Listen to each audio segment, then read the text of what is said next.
Miq të programit Motiv, mirëmbrëma dhe mirë se erdhët në takimin ton të përjavshëm këtu në studion e Motivit. Në këtë edicion do të kemi një rrugtim të bukur, sepse do të rrugtojmë bashkë në për historinë jetësore të dy artistëve, të cilët për 19 vite me radhë na kanë sjellur harmonitë më të bukura të joneve shqiptare përmes dy instrumenteve që ata zotrojnë më së miri, flautit dhe violinës. Të shkolluar të dy deri në doktoraturë me specializime të veçanta edhe në Paris, janë dy artistë të cilët kanë formuar një grupacion të quajtur Duo Skupi, e përmes të cilit kanë sjellur gjithmonë muzikën e mirëfillt shqiptare dhe nuk kanë bërë asnjëherë kompromis me vlerat muzikore. Përveç se kanë begatuar gjithmonë aktivitetet kulturore në vendin ton, kanë qenë dhe ambasador shumë të denjtë të kulturës ton edhe jashtë vendit. Do të kemi shumë kënaqësi që të flasim së bashku për rrugtimin jetësor e profesional dhe për të marrë mesazhet më të bukura nga historia e tyre, edhe dashurisë së jetës, por edhe dashurisë për muzikën, me Jeta Starova Mehmeti dhe Ermal Mehmeti. Kthehemi pas pak në studio.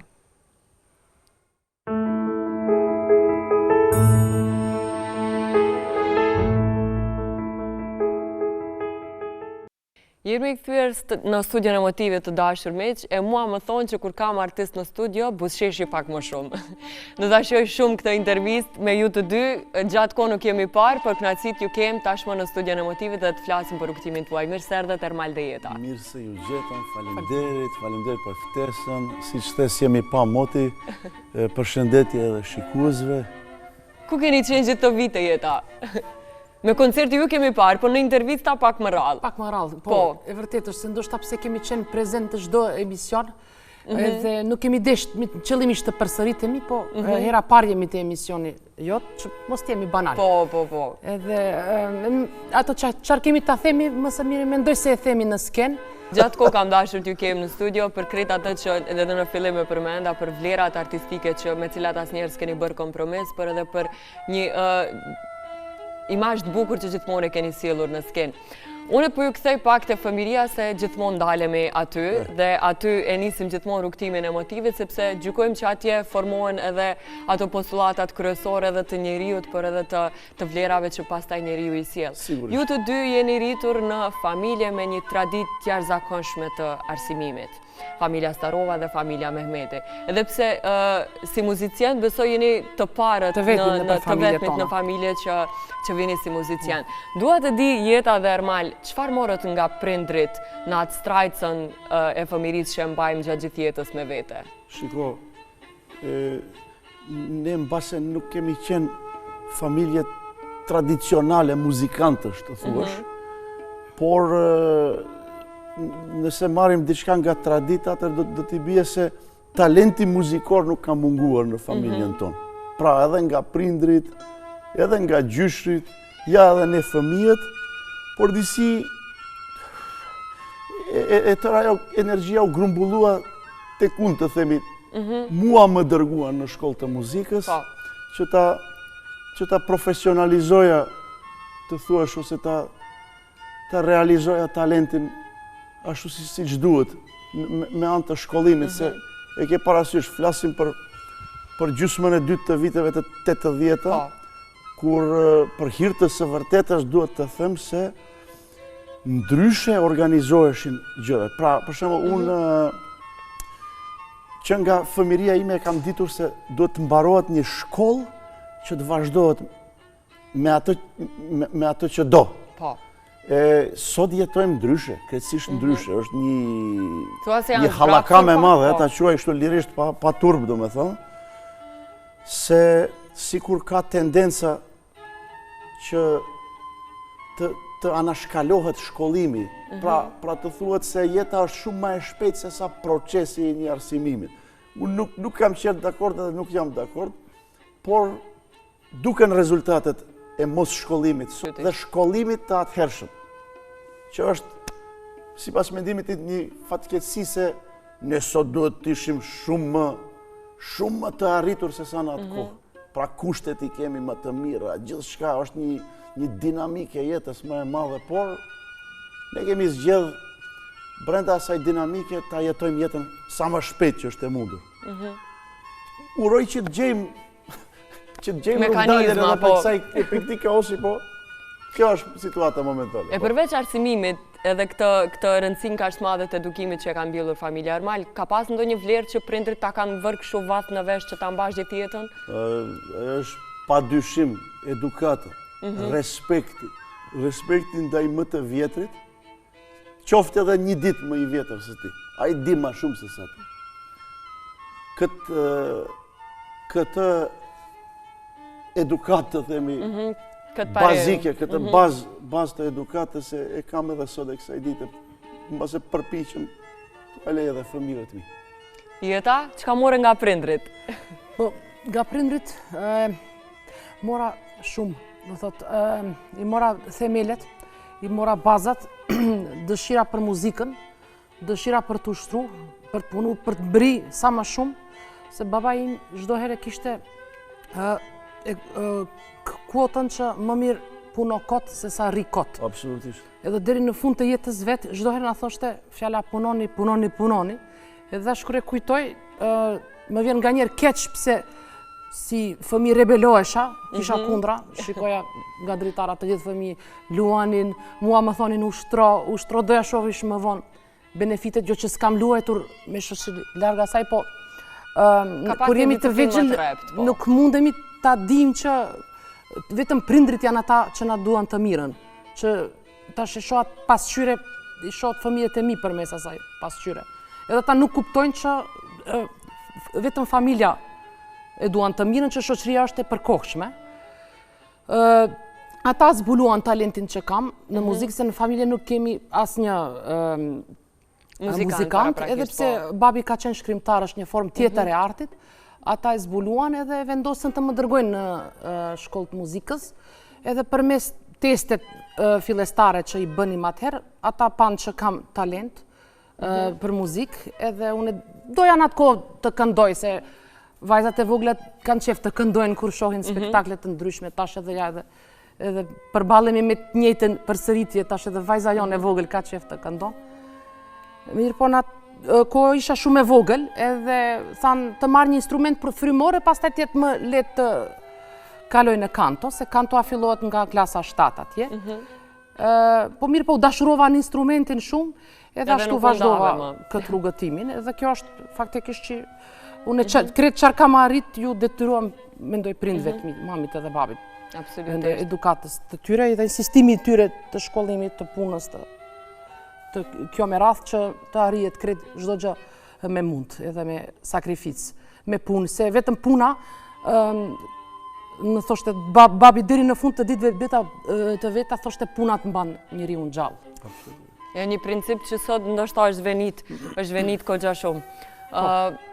Cili ka qenë pikë takimi i realt me muzikën që ju e bëni sot, edhe ai momenti i orientimit jetësor? Ka qenë e vështirë të orientohesh në atë moshë, në atë kohë për një profesion siç ka qenë muzika, dhe të orientohesh tek vlerat e reale të muzikës? Shiko, kur e përmendat periudhën kur kam qenë fëmijë,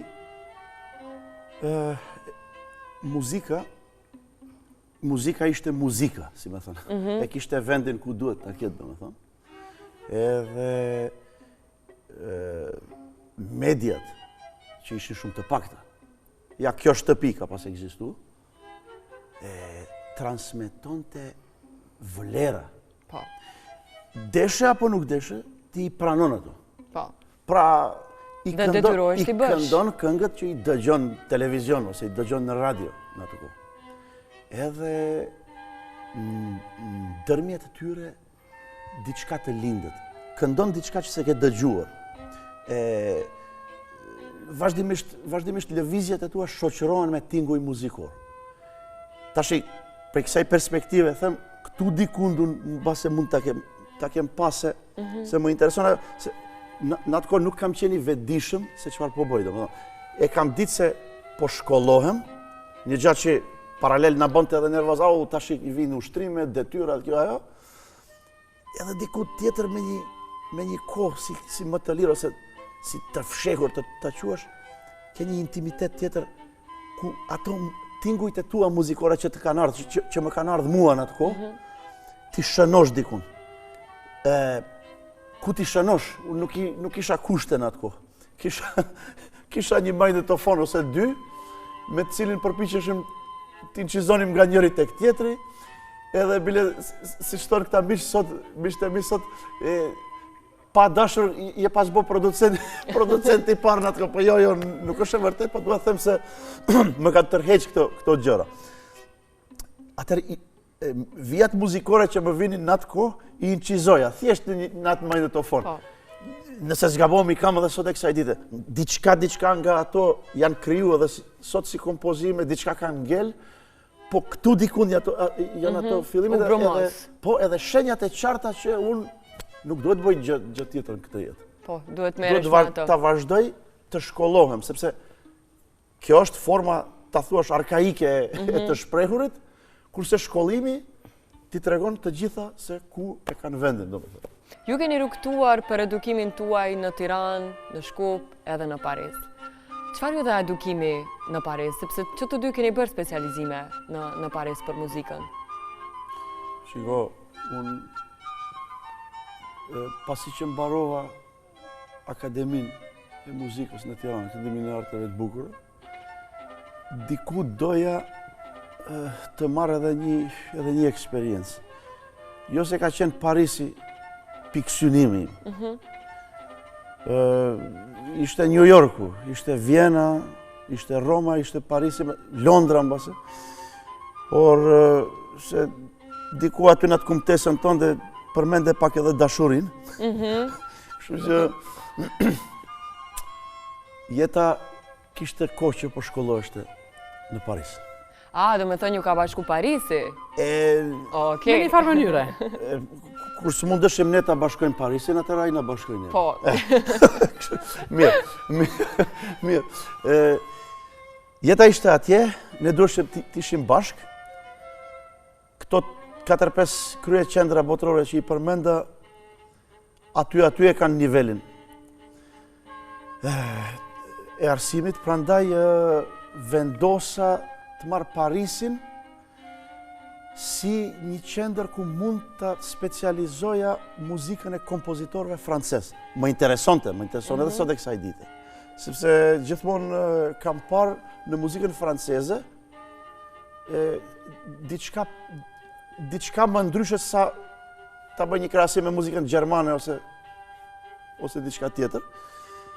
Edhe e pash si shans për të specializuar me violinë dorë kompozitorët francez, duke, hajtë të përdori një fjalë që nuk është e hishme, sepse unë nuk isha drejtimin kompozicion, po isha drejtimin violin, po duke vjedhur pak ca prej muzikës, prej kompozitorëve të muzikës francez të asaj kohë, të kohës Debussys, César Franco të tjerë.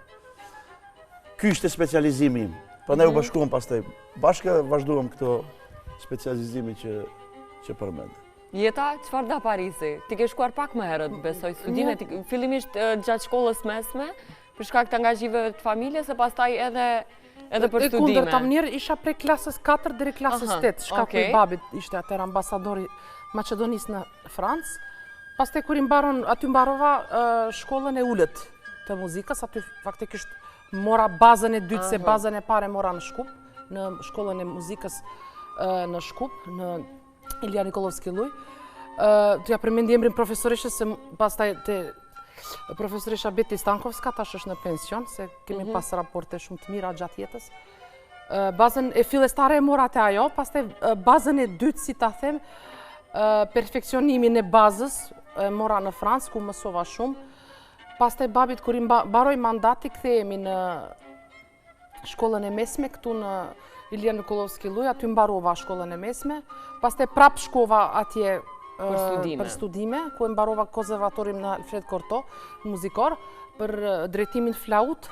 Pastaj prap kthehem këtu rrugëtim Paris Shkup, kthehem këtu ku mbaroj magjistraturën, këtu në Akademinë e Muzikës. Për flaut gjithashtu dhe në fund doktoratin për studimet e përgjithshme kulturore, se ma kërkonte vend punimi, se normalisht më duheshte ajo diploma, që të avansojmë në vend punim atje ku jam, ku punoj në Fakultetin Pedagogjik. Dhe kjo është kret rrugëtimi i shkollimit.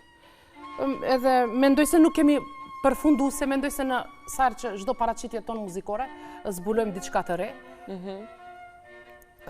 Çdo koncert është si një shkollim në vete, një emocion në vete.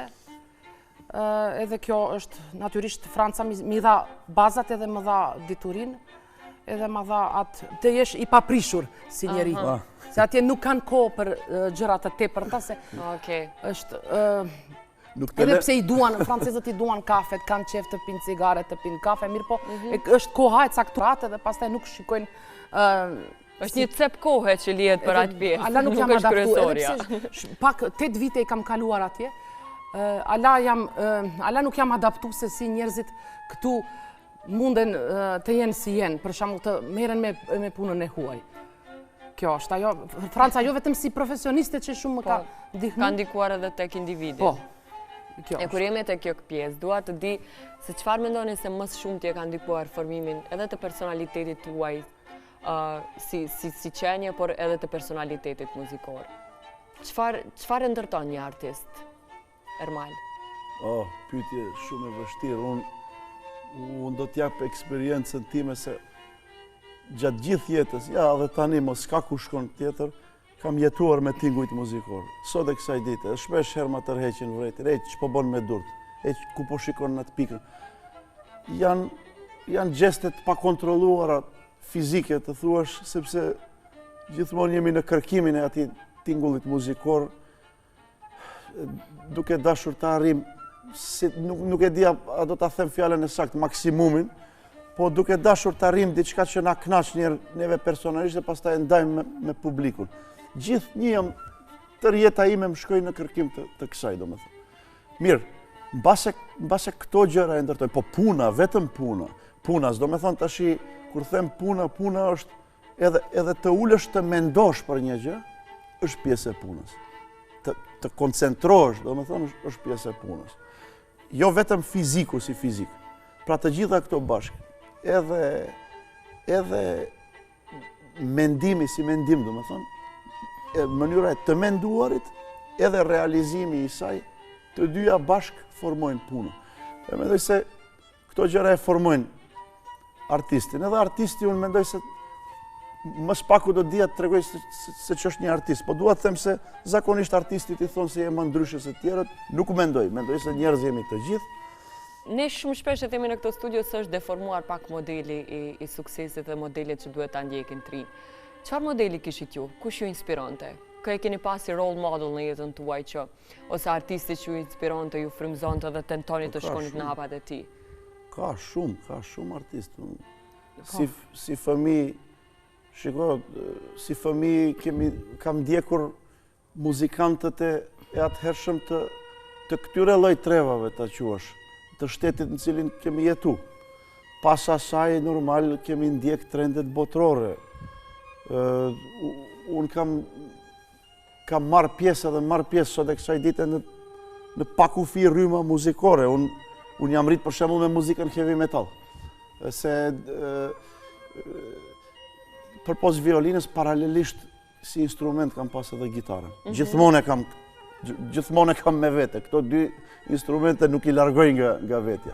Violinën e kam studiuar profesionalisht, edhe kam ndjekur shkollë për te, kurse gitarën e kam pas gjithmonë si një shoqëruse ose shoqet violinës ose shoqet time të gjuhë. Edhe kështu që edhe duke formuar edhe atë kohë edhe grupet ndryshme muzikore paralelisht. Është bla bla bla. Edhe bla bla bla është grup që ka ardhur shumë më vonë se sa shumë grupe tjera që kam pas para asaj. Kështu që vazhdimisht përpos ta quash po e marr një nga pakufi emrat, Stingu që më ka inspiruar gjithmonë si muzikant. Mu sot një fëmijë të vogël ta shoh, tani të dalim nga kjo studio, ta shoh një fëmijë të vogël si këndon në rrugë, me njëherë do them ky më ka inspiruar. Më kupton, nuk kam kufizime në inspirimin. Çdo gjë një të bukurën. Çfarë do lloj një ngjarje mund të më inspiron, një prallë ta dëgjoj, një tregim për dikujt mund të më inspiron. Një diçka që i ka ndodhur dikujt. Unë inspiron nga çdo gjë, domethënë, nga çdo gjë. Nga çdo gjë e bukur besoj. E bukur, absolutisht. Jeta, kë e kishe role model? Ndoshta në fillim Nuk e kam dëgjuar vetëm muzikën klasike, sepse kemi ushtru me orë të tëra muzika klasike. Kishim atëre, sa herë që kishte flautisti më i famshëm botëror atëre ishte Jean-Pierre Rampal, francez. Pastaj ishte James Galway më pëlqente, pastaj vetëm indronja, ato më pëlqente se kishtin shumë stile ndryshme. Njëri ishte përfaqësuesi shkollës franceze, tjetri shkollës irlandeze, krejtësisht ndryshe. Pastaj e kam dëgjuar edhe shumë, e kam dashur si fëmijë, do vjen pak si shok, po Michael Jackson. Baja edhe posteret e tij, muzikën e tij, edhe pse është një Kogjarrym tjetër. Shumë kontrovers, po muzika më pëlqente krejtësisht ndryshe, po mendoj se ka diçka të cilët fëmijët e vegjël e duan muzikën e tij, ritmin e tij, edhe shikoj nganjëherë edhe fëmijët kur u lishojmë, me një reagojnë natë, për shembull i lejnë telefonat, tabletat, me një reagojnë të çfarë muzikë e mirë. Se po e njohin edhe ata të mirën. Po. Ato desha Nuk është do njerëzve, disa njerëz që kanë koncertu, që kanë kriju nuk vdesin kur, jetojnë përmes veprat që lanë pas, edhe janë këngët e tij që do të jetojnë gjenerator ata.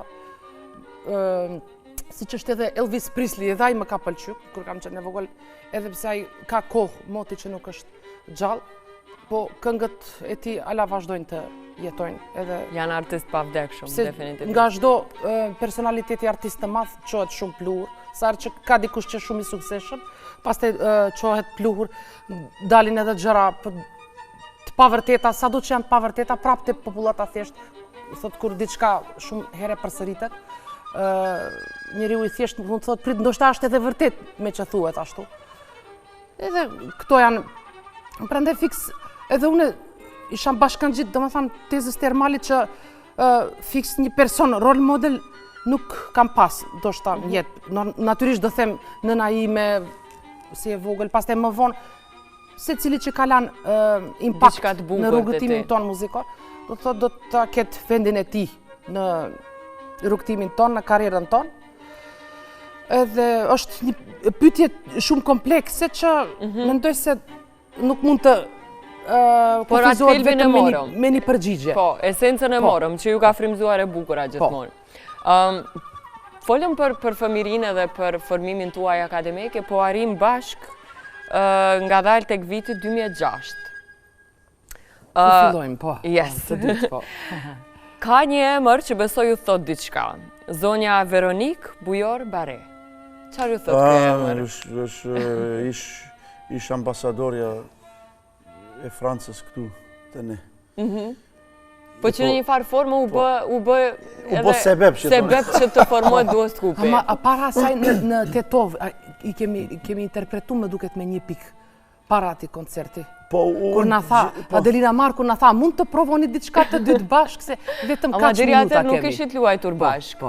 Ne vazhdimisht kemi në prapavit tingujt e bukur të flautit edhe të violinës të duos shkupit. Po, në zgjënë shumë kujdime. Po, i kemi vazhdimisht edhe qëllimisht të lashet, i kemi gjatë gjithë kohës që edhe publiku t'i shjoj, për edhe ne t'i kemi si muz gjatë bisedës. Si u formua duos shkupi edhe ai fillimi kur fillua t'i krijoni harmonit bashkë? Gjithmonë më ka tërheq diçka më shumë se sa ajo që shkruan diku. Ti thyesh rregullat. Ashtu, ose të thehen rregulla, po në kuptimin pozitiv të fjalës. Normalisht. Edhe ne po prisnim të vjen pianistja për prova. Që të bëjmë instrumentet në dorë. Edhe pak kohë kishim që të bësh aranzhman edhe për te në piano të shkruash. Të provojmë njerë diçka, të provojmë diçka. Besom. Tingujt e parë që kanë tinglu, stop, tham, këtu do ngelemi. Kështu është formu duos skupi. Se kjo ishte diçka e pa dëgjuar, të themi e pa dëgjuar, ishte diçka originale, në krahasim me diçka shumë e dëgjuar, shumë e shijuar tashmë trioja. Jo se është diçka e keqe, jashtëzakonshme e mirë, por du të them se është e dëgjuar, po. Tham të kapim këte herë. Dy instrumente të regjistrit të lartë, që gjithkush i shikon si instrumente solistike që duhet të udhëheqin një orkestër e tjera, tashi ata dy thonë të gjitha fjalët e tekstit. Më kupton? Kështu që fillum ta bashkojmë këtë, ti bashkojmë të dy instrumente në një, edhe u lind kjo lloj muzike që më pas e quajtëm si duo skupit, shikonim një emër ta ketë dueti, jo se përpara, jo kur s'më ka pëlqyer të vej emrin dikund, të jetë Ermal Mehmeti ose të jetë ose kjo. Po e kishim patjetër se filluan të na prezantonin si duoja Starova Mehmeti. Ashtu na prezantonin. Oficiale, shumë ma kreative, po edhe mesazhin e ka të bukur. Se Skupje është emri i vjetër i qytetit. A ne të ditë Shkupjan të vjetër, kështu. Kështu që tham, le të ngelet duo Skupi. Edhe mirë që ngeli ashtu. Për 19 vite, e thash edhe në hyrje i keni sjellur jonet më të bukura të muzikës shqiptare. Faleminderit shumë për këtë fjalë. Në këto momente e kemi me lule të bukura në Prapavi. Eksakt. Çfarë është muzikë e mirë, Ermal dhe Jeta? Muzika që tingëllon mirë është muzikë e mirë. Po, edhe muzika kur të bën të ndalesh, ta mendosh prit ta dëgjoj këtë. Çfarë është sa interesant, sa mirë është. Kjo është muzika e mirë, që kur shef që i pëlqen edhe popullatës gjerë, jo vetëm popullatës të caktuar, se për shembull muzika tallava mund ta dëgjosh vetëm në dasëm kur je. Ama kur ulesh të pish kafe, nuk të shijon. Absolutisht. Mbase kam zbulu diçka kohë të fundit. Asa tje më duket se nuk shijon. Jo, vetëm nëse do të jesh shumë i shqetësuar. Kam zbuluar se muzika është e natyrshme. Unë shpeshher kam shku edhe më larg, nuk mbase më larg po them, se aty jam. Kur them se muzika vjen nga Zoti. Ku është prekje, nuk e prek dot. Vetëm e dëgjon. Pra, muzika ekziston me vetë ekzistencën e njeriut. Nuk ka lind tash. Ne vetëm i japim drejtim muzikës. Ajo është, ekziston. Prandaj po them, nuk është e rëndë që ta kuptosh cila është muzika e mirë. Ka rryma, pa kufi rrymat muzikës. Por në çdo rrymë muzikore do ta zbulosh cila merre rock and rollin, merri 5 këngë, do ta zbulosh cila është e mirë, cila nuk është e mirë. Kudo, cilën do lloj muzikë që e dëgjon, do ta kuptosh elementin e mirë edhe jo të mirë të saj, muzikor ose jo muzikor, ose të themi artistik ose jo artistik. Kam zbuluar, mbase nuk jam i vetmi, po nuk i kontrolloj këto gjëra, as më intereson, ajo mi parja, i dytja, i fundit. Kam zbuluar se globalisht në botë ka tendencë për ta shkelur muzikën. Nuk është e pashkelshme, nuk e shkel dot, por ka rryma që po përpiqen ta bëjnë jo të rëndësishme muzikën për njeriu. Diçka qesharake, diçka prapavi, diçka të keqe.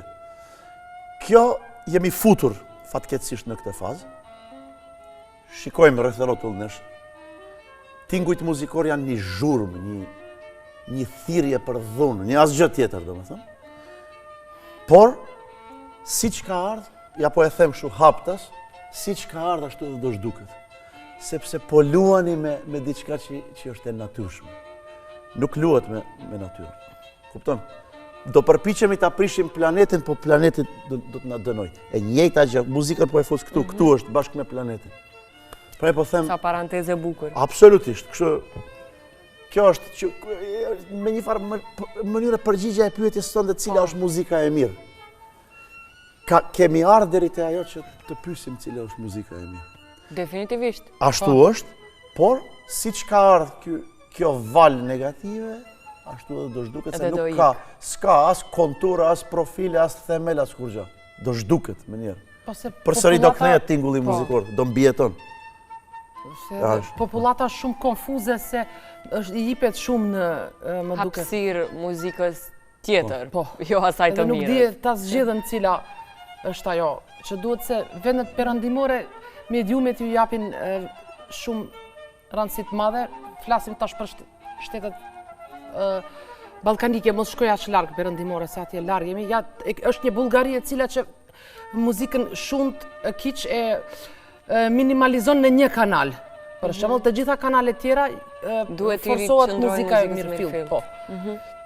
Në koncertet klasike, muzika e mirë e filmit, muzika rock, jazz etj. Po padyshim që mediat duhet luajnë rolin e këtyre, Absolutisht. në edukimin e njerëzve. Si në muzikë, në çdo sferë tjetër, në çdo sferë. Në çdo hapësirë. Thash, jemi duke jetu një hallakam të madhe, po gjërat do të vinë në vete, sepse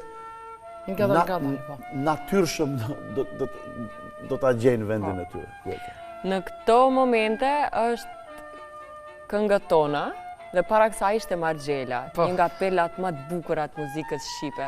Ju e keni pas mision që ta sillni muzikën më të mirë fillt shqipe në kohën e sotshme, edhe ta shqetësni atë edhe në për ato koncertet jashtë vendit që ju kanë ftuar. Sa i rëndësishëm ky mision për ju jeta? Është edhe i rëndësishëm edhe njëkohështisht për neve shumë vështirë se duhet ta ceki se na që 20 vite për krahja institucionale është minimale. Ne vetë luftojmë, edhe ne nuk jemi personat që ankohemi që më the pse mu më dhe kaq pak, pse ati dhe atë shumë, se ne nuk vuajmë shumë nga materialja, mirë po me ato pak minimale çfarë na është dhënë, edhe mendoj se bile shumë kemi bë sa kemi pas për krahje, po një gjë më vjen mirë tash se duhet ta lavrojmë pak veten që ala nuk kam dëgju kritik negative për neve, do shta vetëm kush na e ka, si ta them, troç i nati.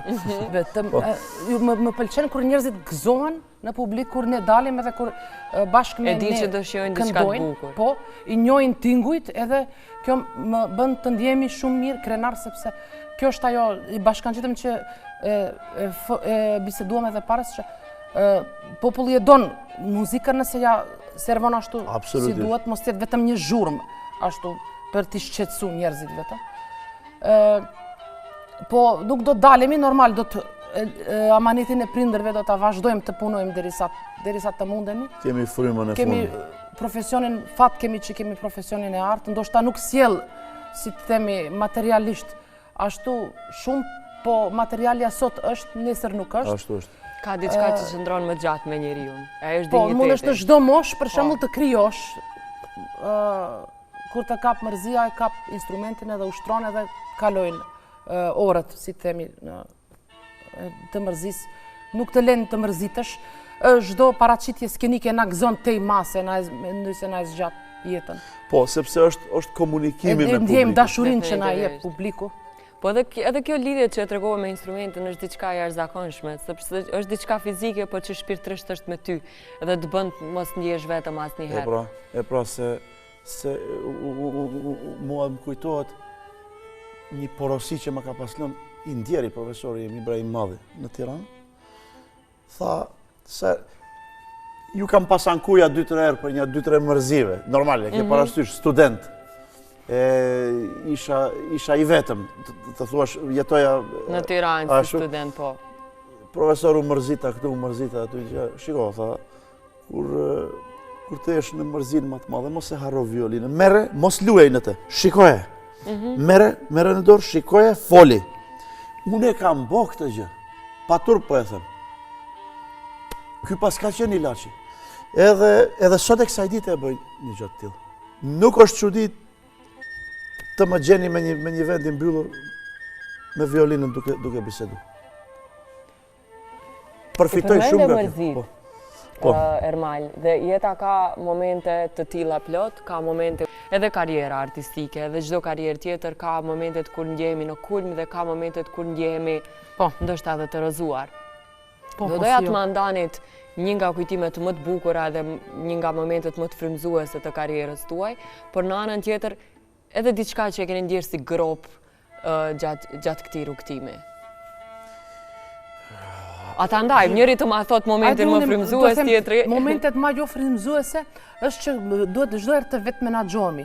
Edhe kjo, edhe pse ne ja dalim, kjo mundet të artistët të krijon një efekt, për shembull, negativ, për arsye se në vend se të harxojmë ato minuta të ushtrojmë edhe të krijojmë, edhe prandaj ndoshta kemi shumë material të pabotuar se duhet vetë të menaxhojmë, vetë të thrasim organizatorët, vetë të konkurrojmë në institucione, këtu është shumë popular Ministria e Kulturës, vetë të shkruajmë ato, si të themi, raportit operativ, pas taj raporti final, se kjo të lodhen edhe me birokraci. Ajo është një profesion krejtësisht tjetër, është puna e kontabilistit. Edhe duhet edhe dizajner posterat t'i bëjmë, duhet edhe ato vetë t'i bëjmë, edhe dizajnin e programeve t'i bëjmë vetë, pas taj duhet edhe vetë në përmet jume të shkruajmë ftese dhe të themi publikonani, edhe gjithë kjo është shumë e lodhshme për neve. Janë disa gjëra teknike cilat nuk i kemi kalu dikur, tashir po na vinë, shumë çuditshëm, në këtë hallakamën e madhe po flas. Po.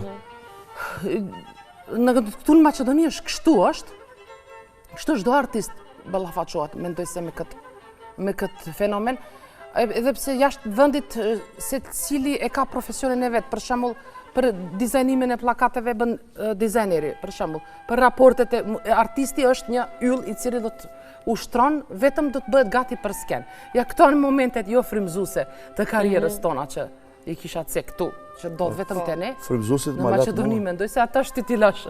Malat mo frymëzuese. Okej. Më pozitive tani. Na tregova negative në momentin e sa fliste jeta unë përpiqesha se ka disa, ka plot, mos të them që çdo lëvizje është frymëzuese, po e marrim koncertin ton të parë, jo këtë që përmendëm në ambasadën në rezidencën franceze këtu, po e marrim koncertin e parë recital që kemi pas bë këtu në Shkup, si duo Skupi, nga fillimi deri në fund. Ishte një test i madh për atë që na pret, a do vazhdojmë apo jo në jetë. A ka qenë 2006 kjo ama vonë. Edhe tash. Bëm programin, u përgatitëm për atë koncert, edhe nuk e menduam fort se si do jetë, erdhi momenti i koncertit, hym në sallë, ku shohim se salla ishte stërm bushur me njerëz. Njerëzit e dinin çfarë do të dëgjojnë. Kombinim nga një violinë dhe një flautë. Frymëzimi numër 1. Frymëzimi numër 2, gjatë interpretimit, kënaqësia që kishin njerëzit, që e ndjenim ne duke interpretuar, bashkësia që u formu në mes nesh dhe publikut, pra një trupi vetëm, aty për herë të parë kam thënë se ne jemi një trupi vetëm me publikun, edhe pa dashur të diferencoj, të bëj diferencime, më thanë se njerëz të cilët nuk kanë ndjekur koncerte, pra njerëz që nuk ju intereson koncerti, vetëm punojnë diçka aty, kanë ardhur edhe janë kënaqur, i kanë lënë ato punët e tyre teknike, thash, këtë gjë duhet të vazhdojmë. Pra, kjo gjë e kam mbajtur duo Skupi. Edhe kam thënë edhe po e them, publiku është ai që na ka mbajtur gjallë.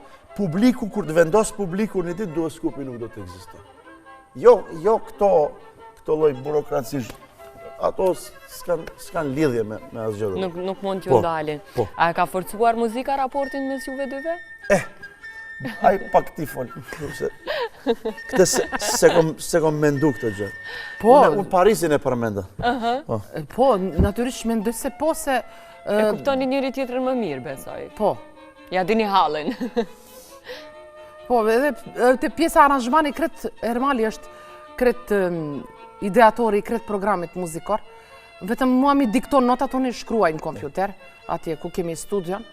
Se edhe unë jam e formuar ma shumë muzikante klasike, edhe është një risi për mu që tash jo, më për atë kohë, tash nuk është risi, po para 20 vite ishte e re për mua një frymë e re muzikore kjo, dhe cilën ngërshëtohen shumë stile muzikore, edhe motivet të këngëve ballkanike, elementet shqiptare popullore, të sjellura në një tingull modern të ri, ku nga njerë na duket prit kjo është muzik klasike, pastaj del muzik pak jazz, pastaj janë edhe me... Të gjitha janë prezente, rocku... Edhe kjo është për mua shumë interesant ishte. Jazzi, klasikja, metalli... Edhe jam koncentru vetëm në këtë, edhe pse për para dia të dal edhe me piano edhe kjo, po është e përdiqme, déjà vu.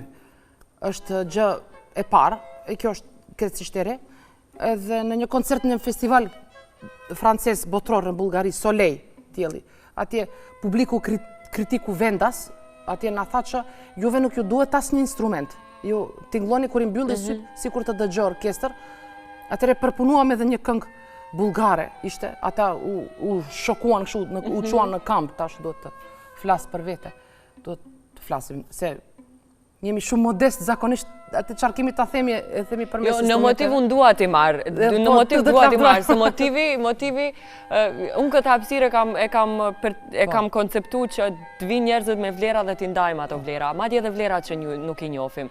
Sepse ndoshta edhe si publik nuk jemi shumë i edukuar me muzikën klasike dhe për ta njohur thellësisht atë, kështu që momentet tilla bën mirë t'na zbërthesh. Po, kemi edhe shumë material të pabotuar kemi, edhe këngë, edhe turke, edhe bulgare, edhe ala prej shqipeve, edhe me formacion turuar, ama ka munguar për krahje institucionale, çdoherë. Për çdoherë na kanë kalu për shembull në Ministrinë e Kulturës 3 koncerte për CD, ai s'ka nevojë me parë që merrni prej koncerteve na thonin e bëni CD. Mirë po ne mundemi edhe me fondet tona, jo që vuajmë për bukë ta bëjmë CD. Mirë po tjetër është një CD kur shkruan mbështetur nga ky për shembull. Po prap nuk shkuam aty ku ndoja. Po. Ju ka bërë muzika ata njëni më mirë njëri tjetrin? Në të njohin? Base. Në emisionin tjetër ta tregojmë. Hajde. Kërqysh përgjigjet saktë unë merr. Na pyete diçka në të cilën s'pas kemi menduar. Pse fillimi i lidhjes të dytë filluam me muzikë, ndoshta aparat. Mbase anë muzikore ja kemi njohur. Po. Hajde ta shtojmë këtë. Edhe një titull për emisionin tjetër. Se jemi faktikisht shumë të ndryshëm. Pastaj muzika sikur ju bashkon. Ne bashkojmë më tepër stili muzikor. E gjetët. Faleminderit Arlindo shumë. Ka një shpeshherë më themi. Do të marr si këshilltare në të ardhmen. Shpeshherë kur ziremi Ermali thotë sa të ndryshëm, sa të ndryshëm jemi, s'di ka njerë çfarë kërkojmë bashkë. Po, ama harmonitë që e sillni me dy instrumentet tuaja nuk thon kështu. Nuk na bëjnë të kuptojmë se keni dallime, keni ndryshime. Do shta pse unë jam kështu ju besoj shumë njerëzve, kemi konflikt kështu jetësor, pse ju besoj njerëzve shumë. Edhe Ermali nuk është që është i din njerëzit ma shumë ka përvoj me njerëzit se une. Se une vi prej, familja ime nuk na kanë lënë shumë liri të dalim edhe si do shta e bartim prej fëmiris. Kokra kur ka jetuar Ermali ka qenë tjetër, do shta se di. Që nga një balans i mirë. Përvoja balkanike, po edhe për kundër asaj përvoje përsëri po them se në këtë se ja 100 herë përsëri ta kërkojnë ndjes hallakame. Këtë hallakamën e madhe, sikur edhe unë ndjehem disi pa përgatitur edhe si i huaj. Më vjen keq për këtë gjë, po shpresoj të rregullohet edhe kjo gjë. E nisëm me këshillat që ju kanë dhënë prindrit, ecëm në rrugtimin tuaj edhe në vlerat tuaja si individ deri sot. E përmendëm këtë hallakamën, në cilën hallakamën shumë vështirë sot të arritësh edhe vetëm, por të arritësh një krijesë tjetër. Dhe ju keni dy fëmijë, keni Gramosin edhe Dorinën. E tash... Gramosi klasa 5 është, Dorina është klasa 3. Klasa 3. Djali ka 11 vjetë, vajza i ka 8, në nëntor do t'i bën 9, ata kanë dallim 2 vjetë e 9 muaj. Po, vështirë është shumë, edhe pse vetë si nën nuk kam ditur se jam kaq tolerante, faktikisht, se kam menduar, ndryshe e mendonja stilin, po vetëm kur njerë më shikojnë me ato sytë ashtu si përlotur, edhe shumë vështirë të thuhet jo për diçka. Po cila është këshilla që ju sot dua jepni fëmijëve tuaj? Da dallon nga ato që ju jepnin prindrit juve? Jo, nuk ka dallim, jo, të njëjtat këshilla. Përpiqemi se vetë kemi marrë këshilla, prandaj përpiqemi t'ua japim. Edhe ata në atë fazë të cilën shoqëria është ligj për ta, eduan shumë fëmijët socializimin, me shpirti duan, po jemi duke u munduar t'ua tregojmë atë balansin, po çdo gjë e ka procesin e vet. Duke u përpjekë që ti edukojmë, nga njëherë i lejmë që edhe vetë ta shohin, ta dallojnë të mirën nga e keqja, ta quajmë ashtu. Duke na patur neve si tutor ose si edukator, po i lejmë në një test që të shojmë se a din të gjindën, sepse është shumë me rëndësi, po e dallove të mirën nga e keqja, mendoj se është një bazament i mirë për vazhdimësimin, se vazhdimësin jetësore, si me thë. është harta, legjenda e gjithë shkaje pas taj Po, një jetë. ashtu. Për fund, qëfar do të ndryshonit në këtë shoqërinë dhe në vendin tonë? Vetëm të kthehen gjërat në normale. E bardha tjetë e bardha, e zeza e zezë. Tingulli muzikor të qarkullon ku duhet të qarkullon. Ajtë se po them të arruajmë pak mjedisin në të cilin jetojmë, planetin të kujdesemi, respekti për njëri tjetrin. Shumë është i rëndësishëm. Ta respektojmë njëri tjetrin, të përpiqemi t'ja shikojmë anën pozitive të tjetrit, jo gjithmonë negativen. Zilia nuk na duan, gjërat negative nuk na duan, nuk përfitojmë prej tyre. Ne mbase mendojmë se përfitojmë, nuk përfitojmë. Përfiton nga e mira. E mira të sjell pa kufi gjërat mira. E keqja ta sjell një të mirë dhe merr fund pastaj. E mirë që pas pak do shohësh që s'ka qenë aq e mirë. Ashtu është. Jeta, çfarë të ndryshojë në shoqërinë tonë? Çfarë të bën nervoz sapo zgjohesh? Po, ta kisha një shkop magjik të mund të kisha pikërisht ta kishe këtë shkopin magjik çfarë të ndryshojë? Po jo, po i thatë shumica i tha Ermali, po njerëzit ndoshta kisha pas dëshirë të respektojnë më shumë rregullat e qytetërimit, për shembull, të kujdesen më tepër për natyrën, për rregullat, për mos të jenë egoist të mendojmë vetëm në vete. Bukur e the, egoizmi duhet e kisha zhdukur egoizmin. Mos ta shohin ta kenë vetëm njerëzit mirë për vete, po në përgjithësi. Mendoj se është punë mentaliteti, kisha ndryshu mentaliteti, po të kisha mundësi. Të njerëzve në posaçërisht në Maqedoni, se për vendet tjera në Ballkan nuk e di si është, po kam përshtypjen që të gjithë përparojnë, po ne mentalitetin neve na ngjelet. Ai që është ama sikur ju konvenon të jetë ashtu, sikur jemi shumë pak kështu që mendojmë. Nuk është mirë kur vetëm unë jam mirë. Kur të gjithë jemi mirë, ajo është mirë. Duhet të mësojmë se çfarë është mirë. Nuk është mirë, nuk më kënaq unë të jem mirë dhe të tjerë të jenë keq. Nuk është mirë. Mirë është kur të gjithë jemi mirë. Hajde le të përpiqemi të gjithë jemi mirë. Edhe me këtë mesazh po e përmbyll Ermal, se s'ka si të përmbyllet ma bukur. Unë ju falenderoj shumë që ishit në Motiv në një intervistë pak më ndryshe, ku nuk folëm vetëm për aspektet muzikore, por ju njohëm edhe shpirtërisht pak më mirë. Vitin tjetër, 2026, në këtë vend do takohemi prapë, se ju do mbushni 20 vite të Duoskupit, dhe unë uroj edhe shumë dekada të tjera për ju, me muzikën edhe me gjërat e bukura që i sjellni për ne. Faleminderit shumë që ishit në Motiv. Ishte kënaqësi. Në të dashur të programit Motiv, këtu po e përfundojmë këtë edicion. Ne do rishihemi sërish javën e ardhshme, bashkë me Rupafshim.